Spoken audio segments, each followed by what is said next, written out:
Bismillahirrahmanirrahim. Assalamualaikum warahmatullahi wabarakatuh. Alhamdulillahilladzi anzala tafiqu bil mu'minin liyasdadu imanan ma'a imani. Asyhadu an la ilaha illallah wa asyhadu anna Muhammadan abduhu wa rasuluhu. Amma ba'd. Puji syukur kepada Allah Subhanahu wa taala atas nikmat yang Allah Subhanahu wa taala berikan kepada kita, yaitu nikmat kesehatan, nikmat kesempatan, dan yang paling penting adalah nikmat iman. Oleh sebab itu, marilah kita manfaatkan nikmat tersebut dengan sebaik-baiknya, dengan cara melaksanakan ibadah puasa pada bulan Ramadan ini dengan ikhlas semata-mata hanya karena Allah Subhanahu wa taala, agar dosa-dosa yang telah lalu dapat diampuni oleh Allah Subhanahu wa taala.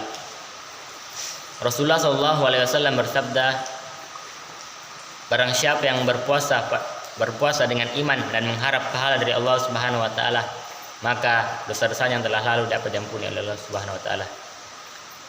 Oleh sebab itu, marilah kita niatkan puasa pada bulan Ramadan ini dengan ikhlas semata-mata karena Allah Subhanahu wa taala, agar setiap dosa-dosa yang telah lalu dapat diampuni oleh Allah Subhanahu wa taala. Hadirin teman-teman yang insyaallah dirahmati oleh Allah Subhanahu wa taala. Kemudian salawat dan salam semoga tetap tercurah kepada baginda Nabi besar Nabi Allah Muhammad SAW. Insyaallah pada kesempatan kali ini saya akan membahas tentang niat. Rasulullah SAW bersabda dalam sebuah hadis, "Innama a'malu binniyat wa innama likulli imri'in ma nawa. Faman kanat hijratuhu ila Allah wa rasulih, fa hijratuhu ila Allah wa rasulih. Wa man kanat hijratuhu lid dunya yusibuha aw mriyantin yunkihuha fa hijratuhu ila ma hajara ilai." Artinya, sesungguhnya setiap amalan itu tergantung pada niatnya, dan sesungguhnya seseorang akan mendapatkan sesuai dengan apa yang diniatkan. Barang siapa yang hijrahnya karena Allah dan Rasulnya, maka hijrahnya itu karena Allah dan Rasulnya. Namun barang siapa yang berhijrah karena harta dunia atau karena wanita yang hendak dia nikahi, maka hijrahnya itu hanyalah kepada apa yang menjadi tujuan hijrahnya. Jadi maksud hadis ialah setiap amalan yang kita lakukan tanpa didasar dengan niat yang baik, maka amalan tersebut tertolak. Namun ketika kita melakukan setiap amalan yang ikhlas semata-mata karena Allah Subhanahu wa taala, insyaallah pahala yang kita dapatkan. Kemudian ketika kita berhijrah, kita niatkan karena Allah dan Rasulnya, maka hijrahnya itu kita akan mendapatkan karena Allah dan Rasulnya.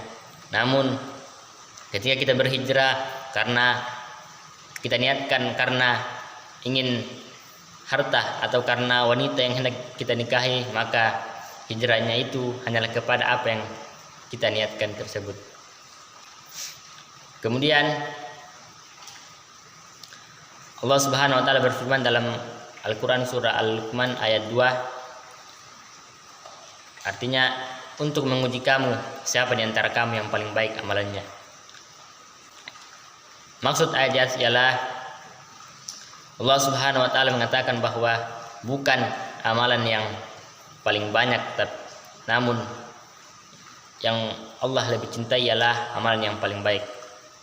Oleh sebab itu, banyak amalan yang kecil namun manfaatnya banyak disebabkan karena niat yang ikhlas semata-mata hanya karena Allah Subhanahu wa taala. Dan banyak pula amalan-amalan yang banyak namun manfaatnya sedikit dan mungkin tidak diterima oleh Allah Subhanahu wa taala disebabkan karena niatnya yang salah. Oleh sebab itu, marilah kita memperbaiki niat kita agar setiap amalan yang kita lakukan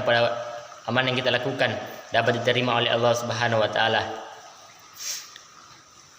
Kemudian sebagai kesimpulan ialah karena sebentar lagi kita mengakhiri bulan Ramadan ini, marilah kita berdoa kepada Allah Subhanahu wa taala agar setelah kita keluar pada bulan Ramadan ini, dosa-dosa yang telah lalu, dosa-dosa kita dapat diampuni oleh Allah Subhanahu wa taala, dan kita bersih dari dosa-dosa seperti bayi yang baru keluar dari rahim ibunya. Mungkin cukup sekian yang saya sampaikan, kurang dan lebihnya mohon dimaafkan. Wabillahi taufiq wal hidayah. Wassalamualaikum warahmatullahi wabarakatuh.